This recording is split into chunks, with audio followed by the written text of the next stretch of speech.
Երբ որ մենք ընտրություն ենք կատարել եւ ընտրել ենք որևէ մեկին, անգամ եթե այդ անձը թմրամոլ է, հարբեցող է, խաղամոլ է,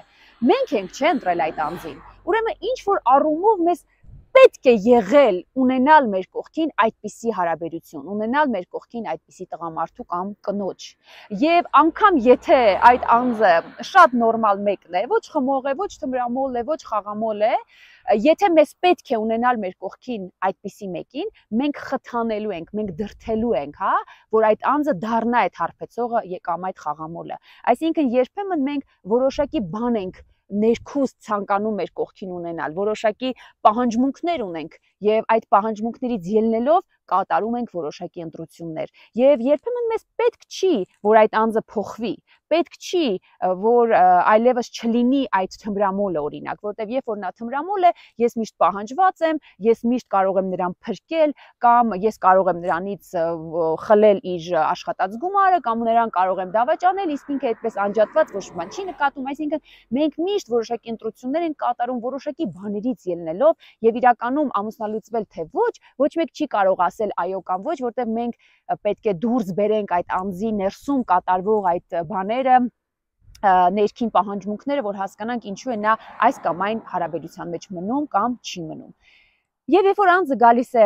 թերապիայի, մենք ինչ ենք անում, հա, ես ինչ եմ անում այն, ինչ որ պետք է անի նորմայում հոգեբանը։ Ես փորձում եմ նրան ցույց տալ այլ ընտրանքային տարբերակներ, հա, թե դեպքերը որ պահին, որ իրավիճակում ինչ զարգացում կարող է ունենալ։ Օրինակ, տարբերակ 1 ես առաջարկում եմ, արի պատկերացնենք, որ դու մնում ես նման օրինակ հարաբերության մեջ։ Հա, առաջին տարբերակ դու մնում ես, ինչ զարգացում կարող է ունենալ։ Երկրորդ տարբերակ դու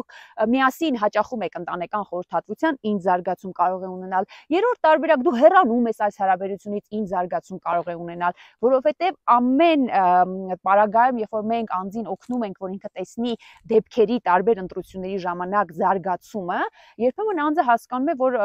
փաստորեն այսպիսի զարգացմանը ես պատրաստ չեմ։ Եթե կլինեն այստեղ զույգեր կամ անհատ, ով կցանկանա մասնավոր իր դեպքը վերլուծել, հասկանալ, պատկերացնել իր կյանքի, իր հարաբերության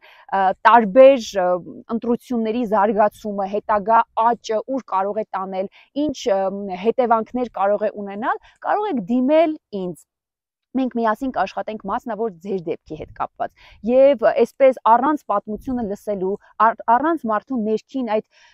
պաթոլոգիկ պատեռները դուրս բերելու, ներքին գիտակցված կամ չգիտակցված պահանջմունքները դուրս բերելու, ոչ մեկ չի կարող ասել ամուսնալուծվել թե ոչ։ Պատճառները այդ հարաբերության մեջ մնալու կամ չմնալու շատ տարբեր են, բայց բոլորս էլ հասկանում ենք, որ եթե ոչ մի տեսանկյունից անձին հարմար չլինի նստել այդ աթոռի վրա, նա ուղղակի վեր կենա եւ տեղը կփոխի։ Երբեմն անձիկ շարունակում են նստած մնալ այդ աթոռին, որովհետեւ ինչ որ առումով հարմար է այդպես։ Այնպես որ ովքեր կցանկանան կապ հաստատել ինձ հետ, ես սիրով սպասում եմ ձեզ, կարող եք զանգահարել 095 51 44 54, մենք միասին շատ հետաքրքիր եւ խորը տեղեր կարող ենք հայտնվել մասնավոր ձեր դեպքի հետ կապված։ Եվ մեր բոլոր Սփյուռքում սփռված հայրենակիցներ,